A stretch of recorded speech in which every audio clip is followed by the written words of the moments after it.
Take it away, sir. Your craft. My craft, yes, my art. What are you drawing today? I'm drawing Vanillites. And why that one? It's one of the first Pokemon that I designed, and it has a special place in my heart. How many times do you think you've drawn it? It must be over 100 now, I imagine. Do you have it down to a science at this point? We'll see. Do you want to talk about your history at the studio, how long you've been working here? Sure.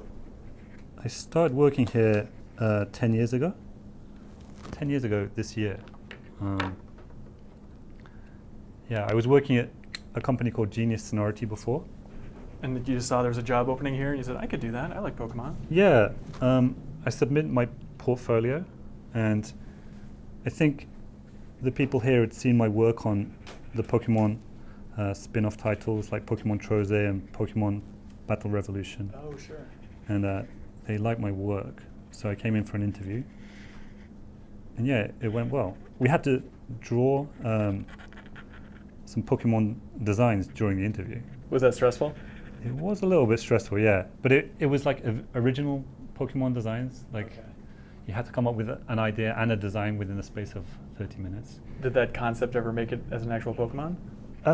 It didn't, but something similar came from it. It was Phantom. I drew like a tree Pokemon in the interview. Yeah. And that later on became the initial idea for the Phantom design. Is it tough to unify yours and all the artists' art style to look just like the Pokemon art style overall? That's not the difficult part, actually. In fact, the idea behind Pokemon is that it can have lots of different styles.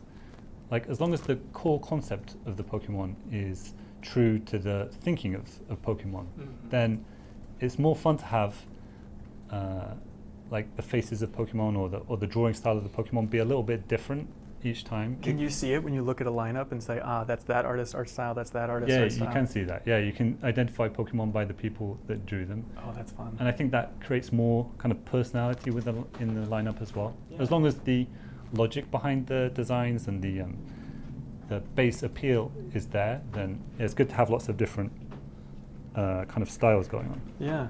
And how would you define your style? Well, I tend to end up drawing rather strange Pokemon. Like, I have kind of silly Pokemon, or kind of whimsical Pokemon, like the Vanillite line. But then I've drawn kind of stronger looking Pokemon like Buzzwole or Guzzlord. They're quite fierce and intimidating, but they're aliens, so they're kind of a little strange at the same time. Right, yeah. Right. I haven't drawn that many kind of conventional animal-looking Pokemons. I've drawn more kind of alien Pokemon or ghost Pokemon, that kind of thing. Okay. Yeah. Does every artist have certain types they prefer?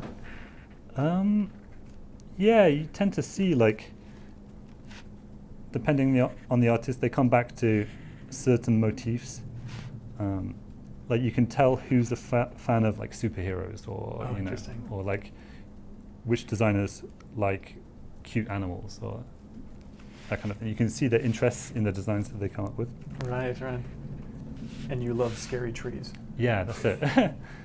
How would you define the overall Pokemon art style? What is, if there's key words to it, what are they at this point?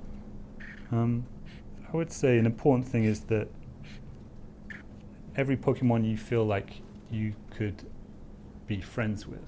Like, they can't just be intimidating. They can't just be scary. There has to be something there that makes you think, oh, I could be friends with this Pokemon. They could be on my team. We could go into an adventure together. So, for example, with Buzzwole, he's an alien, strong, macho-looking Pokemon, but he has these kind of goofy, macho poses that he does. That kind of silliness takes the edge off his intimidating visual. So, you feel like, yeah, you could have a friendship with this. You know, he's a bit of a poser. Exactly. Yeah, got it. Do you have tips for adults or kids out there that like to draw Pokemon on their own?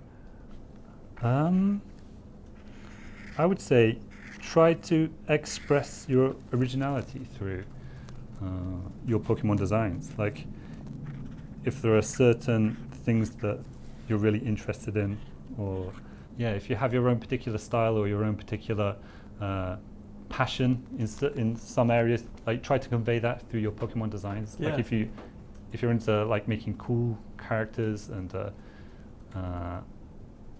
characters that look really dynamic, try to show that through your Pokemon designs, and don't be too caught up in like the superficial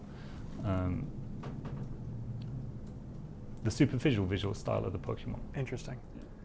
I think a lot of people watching this will be convinced that you have one of the greatest jobs in the world. Do you have any advice for people who want to work at Game Freak and design Pokemon? Well, yeah, I would say concentrate on creating a good design portfolio. It doesn't have to be drawing Pokemon, but if you can show that you can draw creatures and appealing characters, then that's really the important thing. You don't have to follow the superficial look of the Pokemon or anything like that to apply for a job, but you do have to show that you can create something appealing. I like the little separated beats, like your lines are never that long. Is there a logic to that? I started drawing this way about only a year ago or so. Oh, really? Yeah. It's just something I sketch a lot on my iPad, and I just tried it out as a technique. I liked it, and so I've kept drawing like this recently. Nice. That looks great. That's awesome. Would you want to sign it? Oh, okay.